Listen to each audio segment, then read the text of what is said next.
interest rates aren't the real problem. Misunderstanding them is. So today I've got Isko, Safic here with Saf Mortgages to help me understand them all. So Isko, let's get into it. What's your thoughts in today's market on fixed versus variable mortgages? So right now, fixed rates are still relatively reasonable. They're, in the low fours, high threes. So I tell people, look, if you're not very risk adverse, if you just want a payment that is going to be withdrawn every single month and it's going to be the same, fixed is a really good option. We're still seeing that pricing is better on the 3-year fixed terms than the 5-year fixed terms, which I think is okay because 3 years will give you that flexibility. 3 years is a relatively short amount of time. Time flies. So, take a 3-year term, get a good payment, and then, reevaluate your options after 3 years. Okay. But variable is still a great option. Like the discounts on the variable are okay. Like on, let's say for people, first-time buyers with putting less than 20% down, or those transferring an insured mortgage, we have like prime minus 70, prime minus 75. So, that puts your rate in the high threes, which is great. Yeah. Are you finding is there a balance between people picking fixed versus variable, or are you seeing more leaning one way or the other? I think more people are strongly considering the variable, and they're going variable. A lot of them, much more than they were in the past when rates were high. Yeah. But so it's a toss up. But they always say, yeah, send me the variable option too, which we always do. But they're now more interested in it. Yeah. It's just weird with the economic uncertainty. We don't know really what's happening day to day. Things are changing. So, that's one of the better things about fixed. But then, look, if they drop the rates again or fixed rates go down again, then, the variable would be a better option because it's more versatile. Yeah. So I know a lot of people don't understand the qualifications on a fixed versus variable because you have to qualify them differently, right? So if you have a client that's looking for, let's say the home is 600,000 and they want to do fixed versus variable, is there differences between the two, like getting qualified for one mortgage or the other? The only difference is because of the rate. So it's not because of the product, it's because the rate is lower. So the way we have to qualify people is 2% above the contract rate. So if the lender's advertising a rate of 4%, we have to qualify your ratios at 6%. Yeah.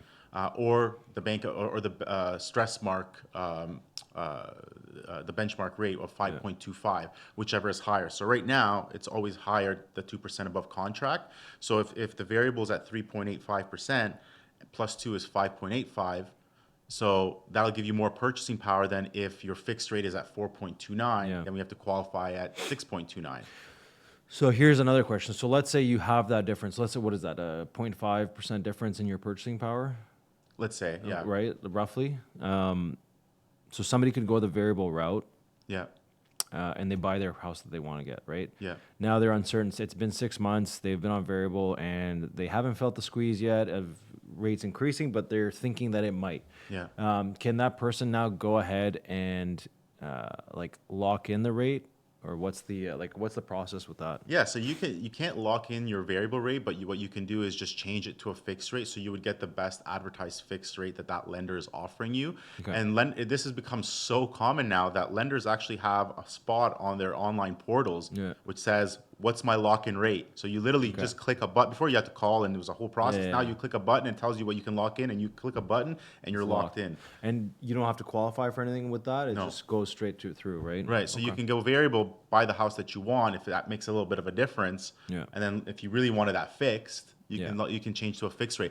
Interesting though, right now we have a product. It's been around for a while, but it's really interesting. So it's a 6-month fixed rate at 2.99. Yeah, I've heard that before. So if you really want that house, you can go with that. The only thing is they, at renewal, if you don't renew, there's a small penalty. I think it's like $3,000. Okay.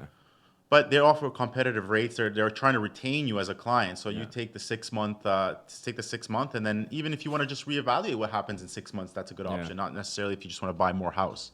So you get the 2.99 for 6 months. Can you lock in mid-term of that 6 months, or no? You have to wait till the term is done. You can lock in with them. Early renew, Early renew, and then take it for like 3 years or whatever. Yeah. Now let's do the reverse. If somebody's in a fixed, can they go to variable? No. They'd have to refinance, or they would have to break their mortgage. Okay. Yeah. And what are typically, what do we see for fees? I know typically for variable, it's what, 3 months of interest is what you'd pay if you need to break the mortgage. So that's if you're selling and you're not taking on a new mortgage, or if you're just refinancing, it's gonna be what, 3 months of interest roughly? Yes. Okay. Yeah. And then if you're like, I know a lot of people don't know. They think like, oh, I have like a year left on my fixed rate. I Yeah. should be fine. My penalty might be $1,000, but typically it's more than that, right? Yeah, so it's the 3 months interest or what's called the IRD, interest rate differential, and Okay. whichever is more. So in a market where, like let's say you're at 5% and that lender has 4% right now, Yeah. you're going to pay a much higher penalty because the rates have come down. Whereas if you're the rate that you have currently is much lower than what's available in the market, then you'll likely pay a 3-month interest penalty. Okay. So there's still, well, yeah, but why would you even be refinancing at the higher rate? That's the question. Right, unless you're paying out debts or something. Yeah. Unless you need to tap into the equity right away. Yeah. But like still, regardless, like you're not getting yourself in a better situation, right? Like you're getting out of one situation where you have a favorable rate to go into a higher rate, and you're still paying 3 months of interest. So, Yeah. I think like the biggest thing too is when people are buying homes, they don't know what their next 3 to 5 years looks like. Yeah. So I find it's very important to like look at all your options. Like, yeah, lowest rate is always great, right? You want the lowest rate possible, but that's like good. Oh, that's all. I find it only good if you know what your financial situation, your family situation, and the overall economic outlook is going to look like in the next 5 years, Yeah. right? And typically you can only narrow down 2 of those things, which is your family and your financial situation. Exactly. Yeah. It's a lot of these things that you don't even think about. Like even let's say RBC, for example, they offer a 10% prepayment privilege, Yeah. whereas other banks will offer a 15%, and a lot of the monoline lenders will offer 20% per year. So if you're somebody that really wants to pay down their mortgage, like we had a client who he wanted a 15-year high income, but wanted a 15-year amortization, didn't want to go 30 or 25. Yeah. His main priority was paying that mortgage down. He got an offer from RBC, but didn't know that it was a 10% prepayment. As soon as he saw that, he's like, no, this doesn't work for me. Yeah. Because even if they're offering you a little bit of a lower rate, if you can prepay more than 10%, you're going to save way more on Yeah, for interest sure. than that little 10 basis point swing. And you're going to lower the amount of amortization altogether, right? Yeah. It's a complete different story. And that's like one thing, like not every buyer is in that position to be able to prepay that much, but Yeah. there are some people that have money and like they might have, 60 or 70% of the purchase price Yeah. in their bank. Yeah. They don't want to use all of it. They're probably doing investments and this and that, Yeah. but they want to have the ability to pay down often, right? So like as an example, let's say somebody's buying $1 million home, they have $650,000 in their bank. Yeah. Right. And like I'm using this example because I just had a client with a very similar situation. Yeah. And she's like, okay, well, I'm gonna put the 20% down, but I don't want to be locked into only be able to pay down a certain amount. I get bonuses here and there, Yeah. and I have my investments making good money. So Yeah. like when I get big chunks, I want to be able to throw 50 to 100 or whatever, right, to that mortgage. And like that client, they're gonna be like mortgage free within the next 3 years. Yeah. Right. So it's like, could she get a lower rate? For sure. Did she want to have the lowest rate just to be able to be locked into that for the next 5 years? No. No. Right. So Exactly. it all depends on your financial outcome and how you structure your finances. But I think that's a very important part. There's no one size fits all for everybody. You have to assess each situation differently. Exactly. I mean, a lot of people too, like even if they don't get bonuses, a lot of people have like investments that are coming Yeah. up for maturity in a Yeah. year. They're waiting for a cottage to sell. Yeah. They're waiting, so even A house back home. a house back right? home. Like I Yeah. know a lot of people in the African community, they have homes that they're selling, and it takes sometimes a year to year and a half to sell, and then they get an influx of 90 to 150K, and what are they going to do with it? They're not just going to keep it in the bank to sit there, right? So, Yeah. And there's other options too. Like I made a video about Manulife One, because Manulife One is very interesting because essentially it's a line of credit. Yeah. It's 100% open. Okay. So you can put as much as you want on this thing, and there are no penalties to do so. And even if the rate is high, like let's say their rate is 4.45, Yeah. and a competitor is giving you a mortgage at 3%, if you use it as it's designed and you actually make those prepayments, Yeah. you actually save thousands and thousands and thousands of dollars on the interest. The example I gave was, I think it was somebody with a house that was worth $1 million. Yeah. But I don't have it in front of me right now. But like with the Manulife One, they would have been mortgage free in 12 years. Yeah. With the regular set up like the traditional model, which is what they have now, would have taken them 30 years Yeah. for their mortgage and their debt. So, but it's not for everyone, right? Like these, Yeah. if you're disciplined and if you are not somebody that's going to be always taking out of your equity to go Yeah. on these fancy trips, Yeah. it's a great product for you. But if you're somebody that's like, no, I just can't control myself, then you don't get something like Well, that. Yeah. like I also think of it as like it's not just control. It's like what lifestyle do you want? Yeah. I think like some people, it's like, oh, like you can't have it all, right? You got to pick Yeah. some certain things, right? Yeah. And if you're a person that loves to travel and you like to do extravagant things, then you're gonna have a mortgage, Yeah. right, for the next coming years. Yeah. Unless you come into like a lot of money and all that stuff. But like, there's some people that want to save that for the end of their life, where they Yeah. want to just travel. Like after they retire, they're just gonna be traveling, or they're gonna be doing certain things and stuff like that. So I think it's like, again, going back to the point of evaluate your like the next 5 years. Yeah. Right. And like typically we see homes sell every 5 to 7 years. Like a typical life ownership cycle is 5 to 7 years, roughly. Yeah. There's some people that buy and sell earlier. There's some people that buy and sell, they take longer, right? There's some people that live in the same house for 15, 25, 20 years. Yeah. But it's all different, right? But Yeah. on average, 5 to 7 years. And that's the average buyer between the age range of 25 to 45, 50, right? Like that's your upsizers, your first-time home buyer. Like a first-time home buyer is not going to be living in their house, their first home, for the next 10 to 15 years. There's no way, Yeah. right? You either buy your first home is probably going to be a condo stacked, or a small townhome. Yeah. You're probably going to be having a family within those 5 years. You're getting married, like this, that, and you're going to need to be expanding. Like there's only so much room in a townhouse or as the condo home, Yeah. right? So things are going to change quickly, and then you have a couple of kids, and then you outgrow that, and then you move up to a bigger home, and then you outgrow that, and then you go down, like, then you're downsizing. Like there's so many different, I know a lot of people always talk about, like, oh, I'm looking for my forever home. Yeah. That doesn't exist. No. No. There's no forever home, because Life changes all the yeah, time. you have so many different like different lifestyles in your life cycle, right? Like Yeah. you have your retirement age, you have your middle age, you have your young age, like all these different things that are complete different lifestyles altogether. Yeah, for sure. What are your thoughts on rate holds and timing strategies? So like, let's say like, what's the typical time for somebody to be able to hold a rate? Is it 120 days roughly? 120 days. So like this is going to tie in a little bit to the market, obviously. Like I know a lot of people right now in January, they're seeing less inventory and less good inventory on the market, but there's some pretty favorable interest rates out there. So like if you got a pre-approved today, which is January 21st, you've got 120 days. That brings you to what? April 21st, right? Yeah. So you got until end of April to find a house. I always wondered let's say you're coming up to that 120 days. Let's say you're at 100 days.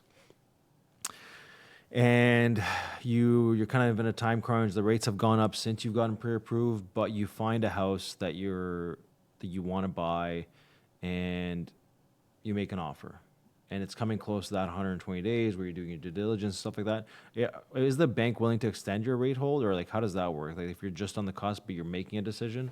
They won't extend it, but like what you could do is like 2 months into it, 3 months into, you could submit another rate hold. Okay. So you get longer. But the thing is about the rate holds is like a lot of lenders won't even do them. Yeah. And the ones that do them, a lot of them will actually give you a higher rate hold than Yeah. they're what it's currently at.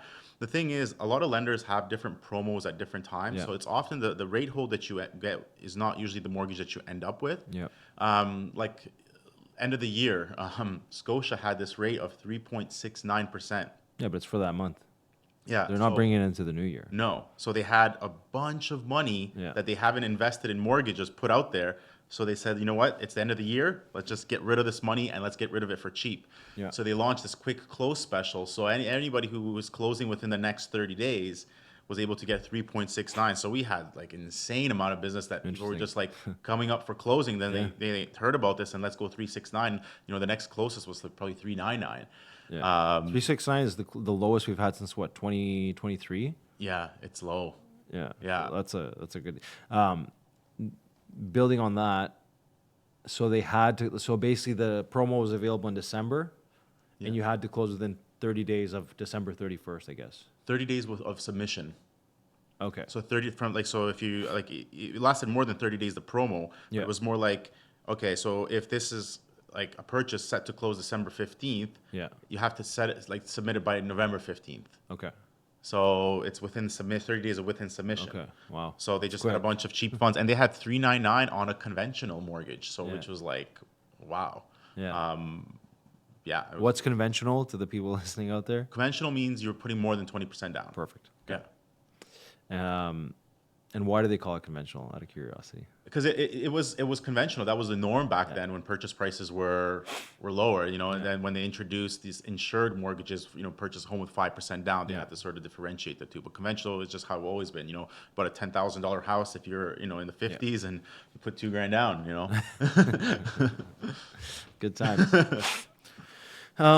Okay, so the next one I'd like to talk about is qualification versus comfort budget. So that's like something that I see often. I actually see a lot of people, a lot more of my clients go with the comfort budget as opposed to the highest qualification. Yeah. I mean, I think that's mainly because we're in Ottawa, a very conservative, very government-run city. So there isn't as much disposable. I mean, I think people are just much safer in Ottawa as opposed to like some other cities like Toronto, Vancouver, Montreal, where they kind of tend to go above their comfort and above their means a little bit. So tell me something. So tell me a little bit about that. Like, how many people are going towards the like let's say somebody's approved to 750,000. Maybe they're looking. They want to be below 7, or they want to be around the 650 to 700 range, but they know they can afford more. Are you seeing more people go towards the highest qualification that they can buy, or you see them more kind of staying in their comfort zone where they're not going to be having too many bills? They're going to be able to go on vacations. They're going to be able to do these different things while saving on the mortgage. Yeah, I mean, it's changed a lot. Like before all this economic volatility, people were always like, how do I get more?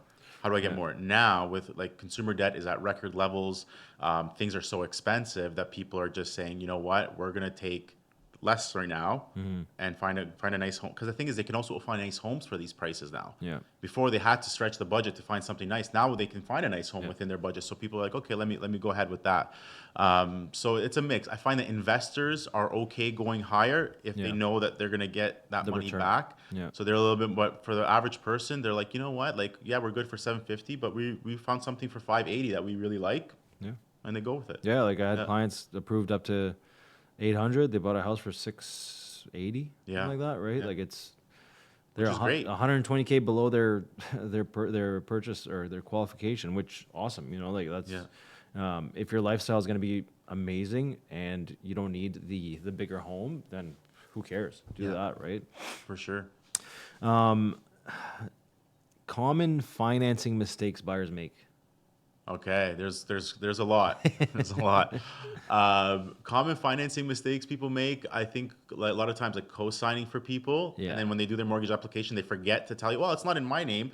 Well, it's on your bureau. Oh, it's my cousin's truck. I co-signed. It's $1,200 payment. Yeah, but it's on your bureau. So I think co-signing for people, buying these expensive cars when they know they're gonna buy a home.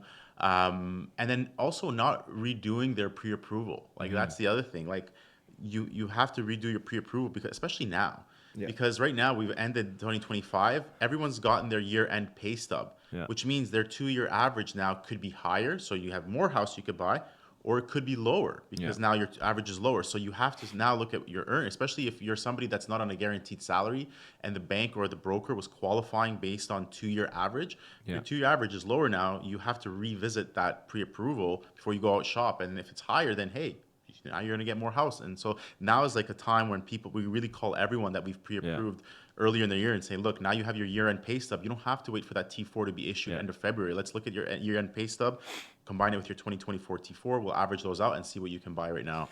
Yeah, it's like I find again, it's not.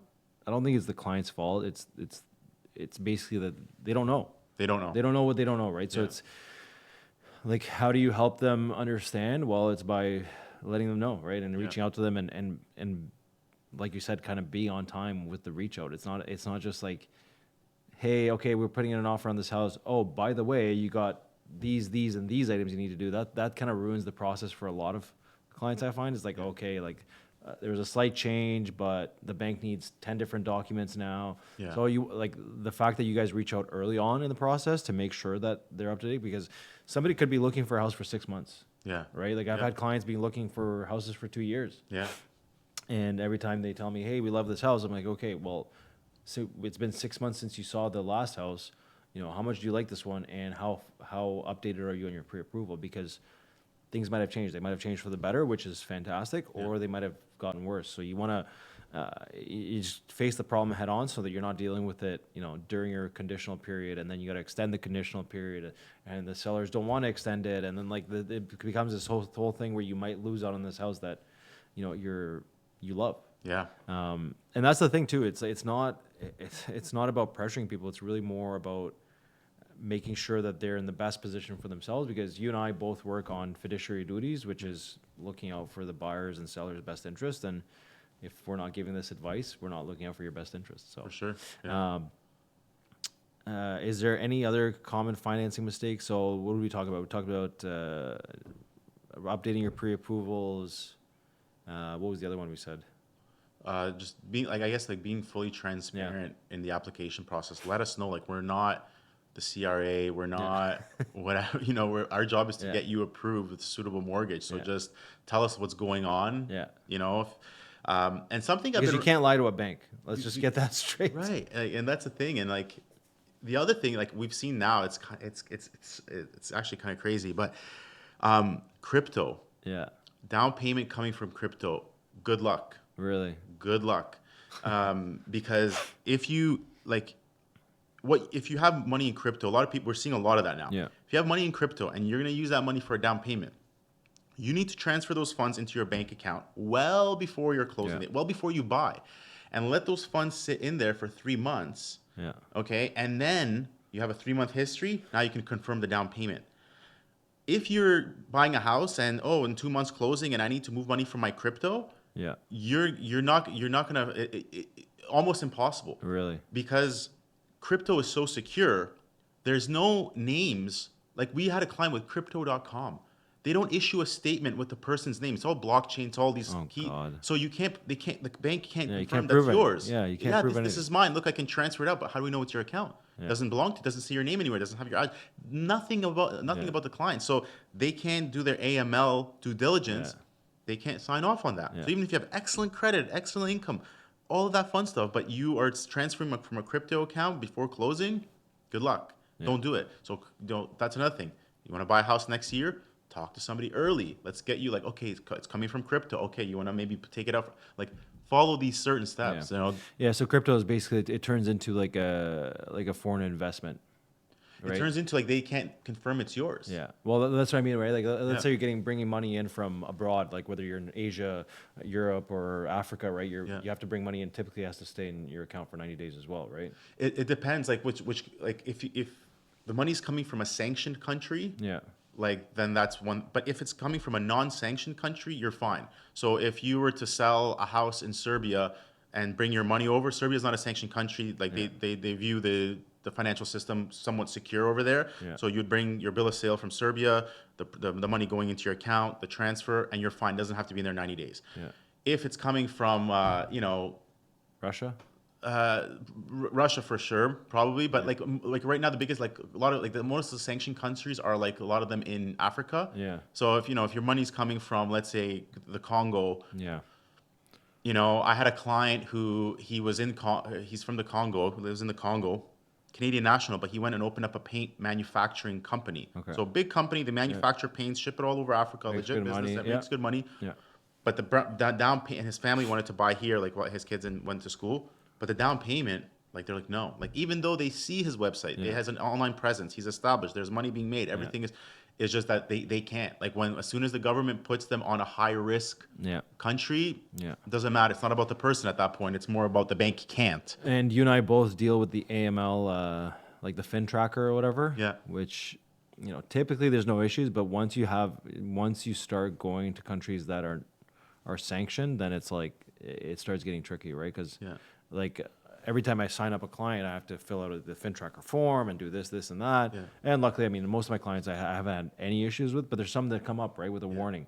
and the brokerage has to deal with that and stuff like that. So it's like you kind of got to do the due diligence too. So For sure. And a lot of times in these countries too, and I'm not just saying the sanctioned countries, but a lot of countries abroad, what I find is like, their financial systems are very different. For sure. Their lifestyle is very different. Yeah. The way that they view finances is very different, and they have managed them is very different. So, oh, my uncle sent my cousin money to this uncle, and then he lives in the States, but then Yeah. he's got they like, it exchanged hands 7 times before you even and it's touched all it. on trust. It's Yeah. not on paper. Nothing Yeah. is signed. Nothing is written. It's just, it's just normal. That's how so that here, it's not like that, right? Like, that's not very normal for here. So it's like, if you have property abroad, or you want it to be as clean as possible, purchase agreement, lawyer, goes into your bank, Yeah. like, What if it's coming, like, let's say, as an example, you're in a sanctioned country yeah, and the money's coming from your bank account from there to your bank account. Same thing? same thing. Yeah. Interesting. Same thing. They just say, this is high, High risk. high risk of fraud or something.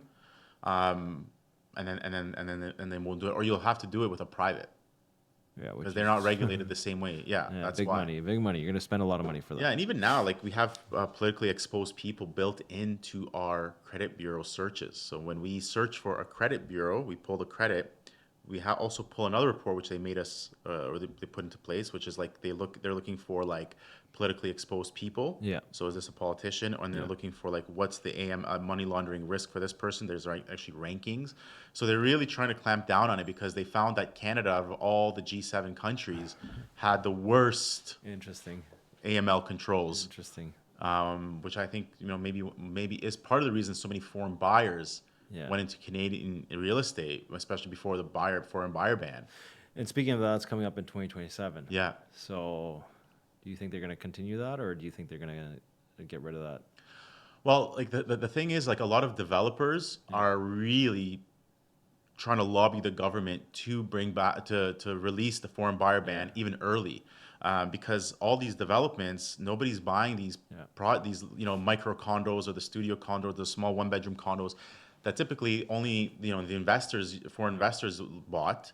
Well, the other thing too is like our neighbors down south of us, Yeah. Americans, they can't buy anything either.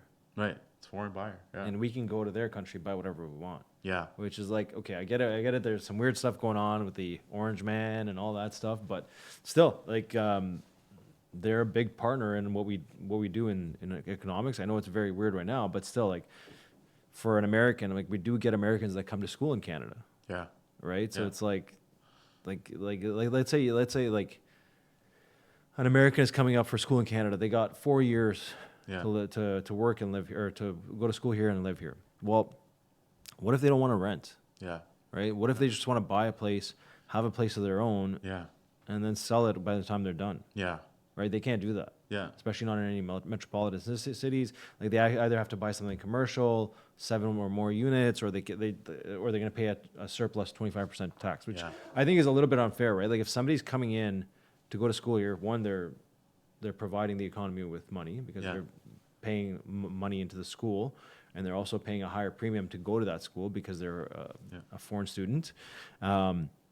So why not give them the right to be able to buy a place? Yeah, no, for Right? sure. Like, they're negatively affected by this, Yeah. but it wasn't designed to target them. But No, for sure. but it Of was course it was not. more, Yeah. Chinese investor buying 20 condos in Vancouver, Yeah, never 100%. having a tenant move in, Yeah. and just waiting 2-3 years, leaving it vacant and selling it for a profit. Yeah. So now the rental prices went up because these are sitting Yeah, there's vacant, no inventory. Yeah. and these are sitting vacant. Yeah. So they, but they just made a blanket ban because they can't just say, well, it's only this type of it. So Yeah. they just put it on everyone, and that's Yeah. it. But it's interesting. Yeah, But it did work did because work. there's more inventory, yeah, right? So Yeah. we can't complain now, right? Rents are down. Rents are down. Well, Yeah. rents are going down, and I think they're going to go down even more. Yeah. But rents are down. There's a lot more inventory. With rentals, though, it is very tricky. There is a lot of fraud on rentals. So Yeah. I caution everybody if you're a landlord looking for tenants, be very diligent on who you're renting to, because you don't know.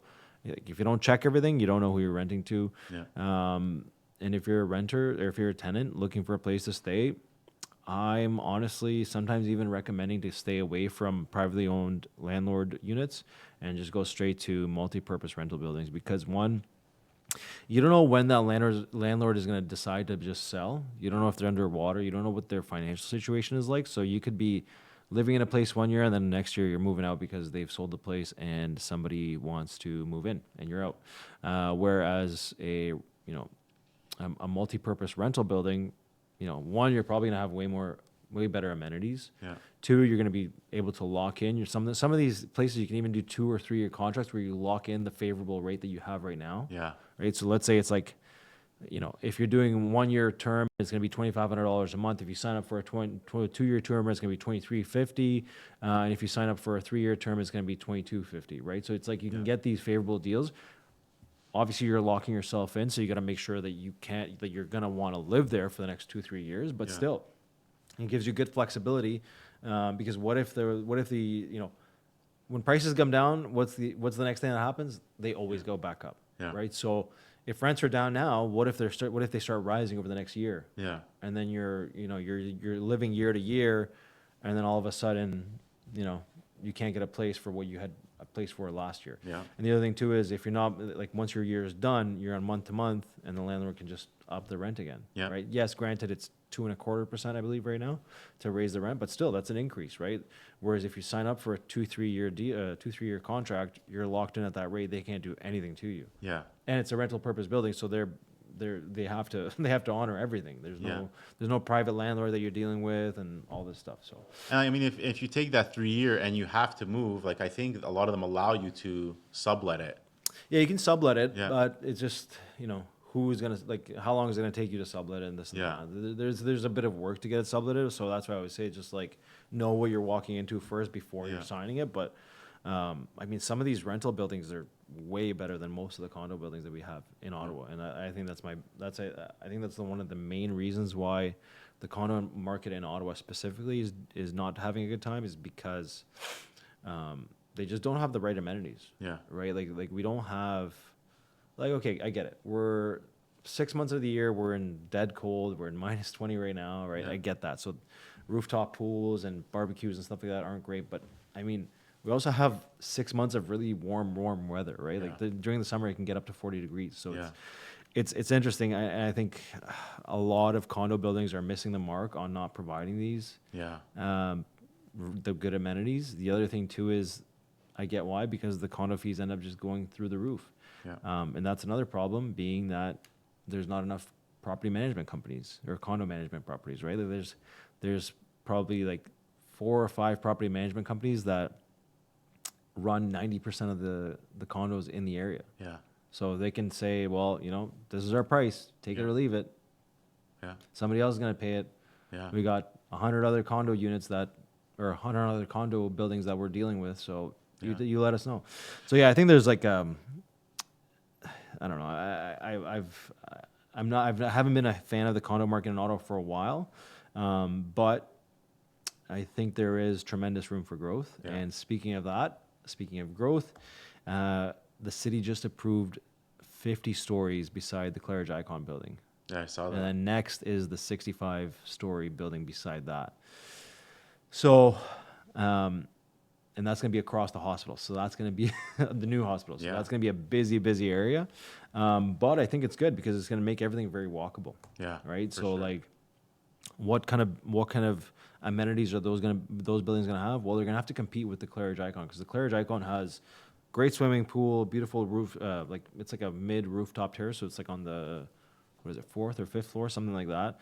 They got a theater, they got huge gaming room, like tons of areas to hang out, right? So the buildings beside that are going to be offering these 50 and 65-story buildings, you're going to have to compete with the one that's already there. Yeah. So you're either going to have to be on the same mark or better. Yeah. And to sell these units in a tougher market, I think you're going to have to be better than the first one. Yeah.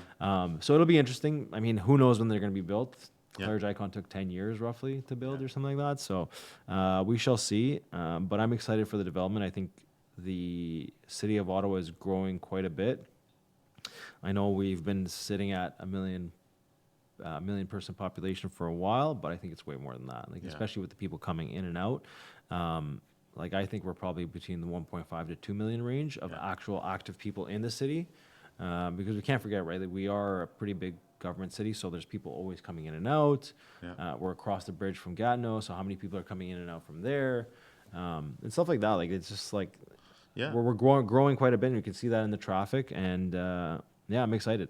Even with Gatineau, like that's the thing. Like a lot of people forget that, but like people in Gatineau are also buyers in Ottawa. For sure. It's Yeah. I call it the Ottawa Gatineau area. It's Yeah. 1.3. I mean, we can walk over there. Yeah. It's a 1.3 million dollars. Even if you look at just the statistic, never mind the rest of it. Like Yeah. if you really factor it in. But interesting about condos and these condo management companies that I've seen like a little bit more about lately is self-managed condos. Yeah. I had a file out in Victoria, self-managed condo, and then there was a condo near Main Street, older building, Yeah. large unit, and I thought, wow, the condo fees on this must be insane. I look at it, it was like 460, but in the bottom it says self-managed condo. Interesting. So that's starting to become more common, not with the big buildings, but Yeah. more with the 3-story, 4-story kind of smaller condos. And just so what people know, so when you have a condo, a big condo building, they pay a company to manage this, and because they're paying a company, the company is for profit. Yeah. Like Yeah, they're not doing it for free. right, the money is going to them, which Yeah. is why your condo fee is what it is as well. Yeah. When it's self-managed, it's the units in the building, the owners in the building are managing the financial health and the condition of the property. Yeah. So it's much cheaper. Older building, still cheap condo fees. The only thing is, from a lender's perspective, you have to be very thorough when you're buying one of these condos, is because they look for a ton of documents. Yeah. Like I'm talking like Well, because though the self-managed ones turn into profit ones. You know what I mean? Like, Yeah. Like people start getting greedy and start taking profit. Hey, I got John. He's gonna replace all the doors in our self-managed condo. Oh, by the way, it's $6,000 a door. They should be paying $3,000, whatever, right? I'm just giving you a stupid example, but Yeah. like, where's that other $3,000 going, right? Like Right. and that happens a lot in Montreal, actually. Okay. Yeah, and the thing is, like, they want to see that it's been managed properly, Yep. like the building's been maintained properly, like, so just if you do see self-managed condo, you think, what is it? Well, it can be great, but Yeah. you'd have to do your due diligence. Well, that's why, and that's why whenever you have a condo involved, you get a lawyer involved, and you put a lawyer review clause to have them go through every single piece of document. Yes, realtors know how to read those documents, but are they going to give you legal advice? No. So that's why you get the lawyer, go through everything, get a formal review done, understand what the health of the condo is, the health of the budget, all that stuff, and Yeah. that's super important. But no, I like that, and I think that's actually probably a really good sign for those smaller condos. If it's self-managed, I actually like that quite a lot better than having one of the big 5 companies run the condo and just take, like, because in your condo fee, part of the amenities in your condo fee is a management fee. That's not Yeah. an amenity. That you're paying the management of the condo. So And it's a like, lot. yeah, it could be like 10 to 15 or 20% of the condo fee, which Yeah. is a huge chunk, right? And then you start getting elevators involved. You have a swimming pool. Like, it starts adding up, right? Like, Yeah. elevators, I don't know how often they need to be replaced, but I mean, like, once an elevator grows, it's not cheap. It can't be cheap, right? It's days and days of maintenance. It's like it gets expensive. And then God forbid the pool leaks into one of the lower units, like all this crazy stuff, right? So Yeah. condos are very scary, but there still are some good ones out there. So if you are looking, like, you got to really understand what you're looking for in a condo and understand different condo management companies and all that stuff. And yeah, one thing I want to ask, people often get this confused, is when they're buying a condo, let's say their pre-approval is 450, Yeah. right? Or 500, let's say. Yeah. But you haven't told them that, hey, I'm buying a condo. I'm just buying a property at 500,000. Yeah. And then all of a sudden you get a agreement of purchase and sale, and then you got another $500 fee in there. Yeah. So what do approvals look like typically? So let's say if somebody's approved for 500,000 Yeah. on a freehold, what would they be typically approved for on a condo with a $500 condo fee? I'd say probably about 470. Okay. 465, Yeah. because the lenders will only take half of the condo Okay. fee, but sometimes condo fees include heating. Yeah. And if it clearly states on the MLS, which is another thing for realtors, like, try to include this if it actually has this, because it actually helps. So if the if the heating's included in the condo fees, we have a button that literally says Yeah. heat is included in the Yeah, condo which is fee. great. So we click that and it removes a big, like, you know, a It's your 75 to utility. $100 Yeah, liability from your yeah. ratio. So 100%. yeah. 100%. No, it's good. So it's actually higher than, like, the approval is higher than what I thought. I usually estimate always like saying if you're approved for 500 on a freehold, 450 is what you should expect. So Yeah. that's kind of what I Well, the thing is, like, think. yeah, like But on $500, but a lot of condo fees are 700 now, yeah, 800, 1,000, 1,100. So of course, that's going to eat up much more into yep, your purchasing power. So it really depends on the property. But I always ask people, and we even in our application it says like, am I looking for a freehold yeah, or a condo? yeah, Like if it's got a $200 a year like fee because it's on a yeah, private, that's yeah. fine. But if we're talking about $1,000 a month, So on a private, do they change anything? It's like, so what, they would account for an extra $100, like, because they're cutting it in half, I guess. so you usually yeah, so like it'll just be half, or sometimes Yeah. it's not a condo fee, they call it a maintenance fee, then it Yeah. doesn't even get factored in. Well, yeah, because sometimes they'll include like stuff that the city would typically provide, so Right. like garbage removal, snow removal. So your property tax is lower by probably 500, 600, $700, but you pay this maintenance fee to do that. Yeah. Okay, what lenders are actually approving right now? So what are some typical things that are getting approved, and what are some things that are not getting approved at all? So things that are not getting approved at all are condos in Toronto. Those are not getting Really? approved. Those are not getting approved at all. And if they're gonna do it, like they're gonna do insured condos, and they're gonna want 35% down, or it like condos in Toronto. As soon as you have a condo in Toronto file, it's all Red flags. red Yeah. flags. Yeah. Interesting story though. I mean, look, I don't know if this is what happened, but I'll say what happened, and then people can sort of figure out what they think Yeah. happened. But there's a condo development, I guess, in Kitchener Waterloo area, Yeah. and the problem is these new builds that got built. When the new build got built, now the appraisal goes out, Yeah. and so this person, let's say, bought it for 700,000, but comparable sales in the building are going for, let's say, 500. So now when you're trying to close on your property and there's that $200,000, you have to come up with that money. So people can't close. So so builders are like, can't close these units and whatever. What one builder did, what came up was, because a lot of these builders will keep like 15, 20 units for themselves because they were hoping that the market improves and they'll sell it for Yeah. more. Yeah. I guess what this builder was doing, there was a holding company registered, Oh no. and they were just buying these units in the building Yeah. at the purchase price.